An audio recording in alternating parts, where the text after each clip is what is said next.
ભારત અને પાકિસ્તાનની વચ્ચે અત્યારે ટેન્શન સૌથી એક્સ્ટ્રીમ સીમાએ છે, ત્યારે ઘણા બધા વિડીયોઝ આપણે જોઈ રહ્યા છે જેમાં પાકિસ્તાની મિસાઇલ્સ અને ડ્રોન્સને ઇન્ટરસેપ્ટ કરતી S-400 સિસ્ટમને આપણે જોઈ રહ્યા છે. તો જો તમે જાણવા માંગતા હોય કે આ S-400 સિસ્ટમ છે શું, કામ કઈ રીતે કરે છે અને કઈ રીતે આપણા દેશે એને એક્વાયર કરી હતી, તો એના માટે ધ્યાનથી સાંભળજો. હું તમને એક વાત કહું.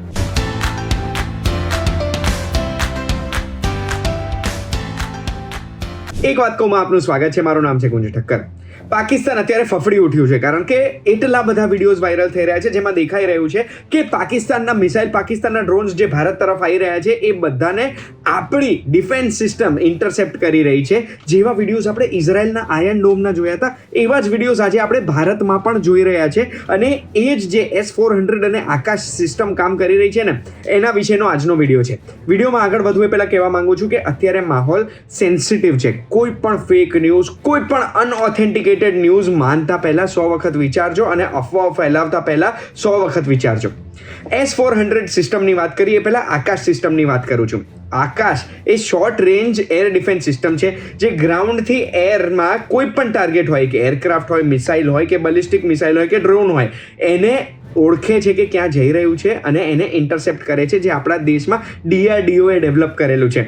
સલામ છે આપણા દેશના DRDOના સાયન્ટિસ્ટને. હવે આપણે વાત કરીએ S-400 સિસ્ટમની. S-400 સિસ્ટમ આપણે 2018ના ઓક્ટોબરમાં રશિયાથી ઓર્ડર કરી હતી $5 બિલિયન ખર્ચે, એટલે લગભગ 30-35 હજાર કરોડ રૂપિયાના ખર્ચે. હવે આપણે ઓર્ડર કરી હતી ત્યારે 2021માં આપણી જોડે 3 સ્ક્વોડ્રન તો આવી ગયા હતા, હજુ બીજા 2 સ્ક્વોડ્રન આવવાના બાકી છે. S-400 છે ને એક surface two air defence system છે કે કોઈ પણ મિસાઇલ, કોઈ પણ જેટ છે કે કોઈ પણ ડ્રોન છે, બેલિસ્ટિક મિસાઇલ હોય તો પણ એને રોકી શકે અને હવામાં જ ફોડી શકે, જેનાથી એ ટાર્ગેટ સુધી પહોંચે જ નહીં. આપણા દેશમાં S-400 સિસ્ટમને સુદર્શન કે સુદર્શન ચક્ર નામ આપ્યું છે. હવે દરેક S-400 સિસ્ટમ હોય ને એમાં 16 વ્હીકલ્સ હોય એક સ્ક્વોડ્રનમાં. એમાં 2 બેટરીઝ હોય, પછી કમાન્ડ એન્ડ કંટ્રોલ સેન્ટર હોય, સર્વેલન્સ રેડાર હોય અને એન્ગેજમેન્ટ રેડાર હોય, અને એના પછી 4 લોન્ચ ટ્રક્સ હોય. આ લોન્ચ ટ્રક્સમાં જ મિસાઇલ છે, જે મિસાઇલ હવામાં જઈને જે મિસાઇલ આપણા તરફ આવી રહ્યું છે એને ઇન્ટરસેપ્ટ કરે છે, હવામાં જ એનો નાશ પહોંચાડે છે. હવે આ કામ કઈ રીતે કરે? તો સૌથી પહેલા તો એક લોંગ રેન્જ સર્વેલન્સ રેડાર હોય જેની રેન્જ 600 કિલોમીટર સુધી છે. એક સાથે 600 ટાર્ગેટને ટ્રેક કરી શકે, એટલે 600 અલગ અલગ ટાર્ગેટને ટ્રેક કરે છે એક સાથે.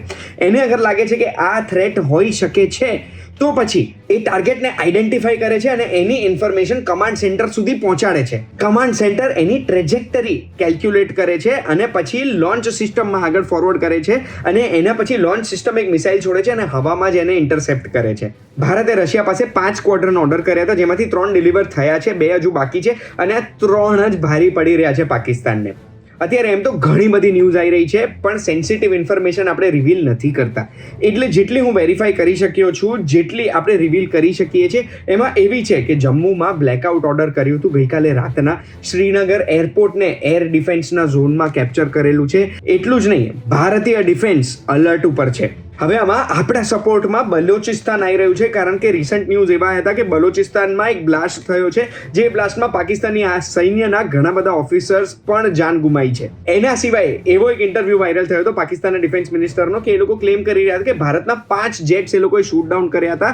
પણ જ્યારે પૂછ્યું એક CNN ઇન્ટરવ્યુમાં કે આ 5 જેટ્સ તમે જે શૂટ કર્યા એનું પ્રૂફ શું છે, તો એમણે કીધું સોશિયલ મીડિયા ઉપર બધે અવેલેબલ છે. અરે ભાઈ, ડિફેન્સ મિનિસ્ટર છો, પ્રૂફ નથી આપી શકતા તો એટલીસ્ટ હવે આવું જુઠ્ઠું બોલવાનું તમારા દેશના નાગરિકોને બંધ કરો. આશા રાખું છું આ વિડીયોમાં તમને S-400 મિસાઇલ ડિફેન્સ સિસ્ટમ કઈ રીતે કામ કરે છે એની માહિતી મળી ગઈ હોય. આવી જ માહિતી માટે એક વાત કહું, જોતા રહેજો. આપણે ફરી મળીશું.